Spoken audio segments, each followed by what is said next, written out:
Protesters took to the streets of Santa Barbara, standing against the violence in Gaza. News Channel 3 reporter Joe Butita was there as the crowd demonstrated outside of a downtown Jewish community center. As the bloodshed continues in Gaza, there's a verbal fight now, and it's made its way to Santa Barbara as a handful of protesters picketed outside the Jewish Federation in downtown. I'm out here today because people are being massacred in the streets in Gaza.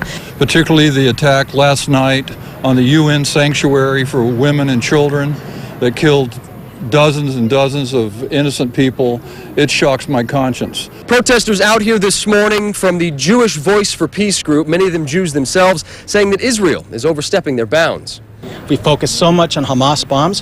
What's causing that? 50 years of occupation is causing that. The folks out here today are kind of the lunatic fringe. Michael Rassler is the executive director of the Jewish Federation of Greater Santa Barbara, and while he says the protesters are entitled to their own opinion, Rassler feels they're misinformed about the conflict.